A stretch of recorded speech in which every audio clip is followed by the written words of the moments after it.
السلام علیکم. دی وخت کې محمد ابراهیم خان او عزیر خان موږ سره دي. د دوه مرګرو مسافرۍ کې وخت تیر کړی دی او مسافرۍ کې دوی څه ګټلې دي څه بایللې دي په دې اړه خبرې اترې کوو. د دې رواج حوالې سره هم خبرې کوو او د دوی د ټریولینګ ایجنسی چې ده دې حوالې سره هم کوو. نو مختصر ویډیو به تاسو به بور کوو نه. راځو ابراهیم خان اړخ ته. ابراهیم خان السلام علیکم. ابراهیم خان دا دوی تاسو څونه وخت په مسافرۍ کې تیر کړی دی کم ملک؟ بسم الله الرحمن الرحیم. ما خو چې تقریبا 22-23 سال تیر کړي دي د سعودي عرب په یو مقدس ښار مدینه منوره. ماشاءالله. حاجی تاسو بال بچم په دې 22-23 کال کې خو هم به وروسته بوتلو؟ نه چې دا خو زه لا اول داسې کلیم هغې نه بعد مې واده وکړو. واده نه بعد راسره بال بچیان. ښه بیا چې تاسو راغلی دلته د خپل ملک ته تنګي ته نو بیا تاسو دلته یو هوټل کولی وکړو. دا هوټل څه دغه دی لکه تاسو سره څونه خلک الله په روزګار کړي دي د هوټل کې؟ یاره چې هوټل حوالې سره که زه یم ما سره تقریبا 23 کسان چې الله رزق ستاسو هوټل ذریعه ګرځول ده. مطلب خو تا ته پکې ډېر نم پاتې کېږي خو د خلکو روزګار روان دی. دومره ده چې یو 100 کسانو هغه چوده روانه. نوې نسل چې دی دا کم چې بار ملک ته ځي د دوی څه ټارګېټ سي دوی څه دپاره ځي؟ یاره چې نوې نسل خو بار دپاره چې ځي نو د دې رسم و رواج ته وځي. اصل کې زمونږ د رسمونه رواجونه ډېر دي. ګینې نوي نسل ته د بار تک هېڅ ضرورت نشته. رزق دلته پراخه دی. رزق جي ښه پراخه دی. خو بعضې کسان داسې چې د هغوی هغه قام قبیلو کې هغه رسم و رواجونه ډېر دي. لکه ځکه درته دا ووایم چې یاره نن سبا د دې رواجونو د لاسه جینکۍ چې دی نو د ودونو نه پاتې دي.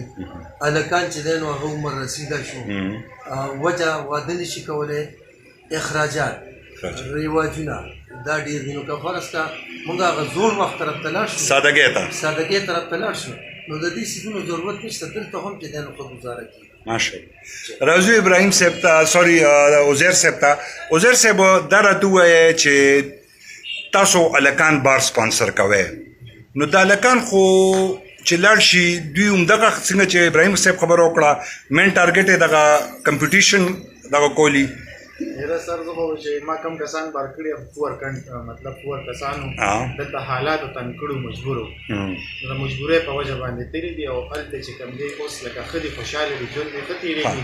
د کور وطن نه بهر دي خو لکه ایز کمپیر پاکستان کې ښه ښکلی وخت تېرېږي. دا راته ووایي چې تاسو لکه د دې ټریولینګ ایجنسي تنګي کې لکه د پمپ ته اپوزټ ته که نه په څه نوم ده؟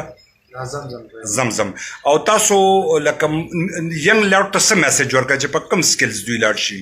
نو زه خپل هم تللی ما تقریبا 7 ایرز ما چې کوم دی هلته کې تېر کړل په ریاض کې او سعودي عرب کې او اوس ریسنټ بیا روان یم انشاءالله که نصیب وي. زه خپله چې ته لاړم دې ځای نه نو مطلب ما سره یو سکل و ټیلري وه راسره. هغه ټیلرۍ باندې ما ښه اچیومنټ وکړل. دلته کې وخت تېرېده ښه ښکلی. د ګرمۍ کې چې کوم دی مونږ باندې ښه ښکلی موسم و. د ګرمۍ نه نیو خبر شوي اے سی لاندې او چې کوم دی د یخني راغله نو بیا مونږ د یخنۍ نه نیو خبر شوي هیټر به لګېدلی و. نو زه وایم چې کوم ینګ کسان ځي لاړ دي شي بېشکه دې لاړ شي د ځان د ښه کولو لپاره د خپل فیوچر د ښه کولو لپاره.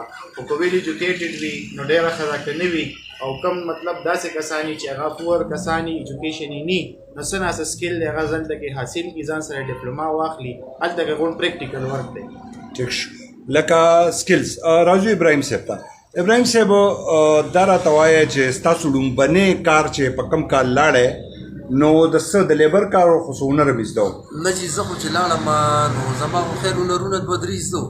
خو بهرحال زه چې لاړم زه ترې د سیلزمینۍ په ویزه مارکیټینګ باندې. بیا چې زه لاړم نو ما ته په 4مه ورځ باندې د کپیل په سوپر مارکیټ کې چې دی نو جاب میلاو شو او د هغې نه ما سټاټ واخیست.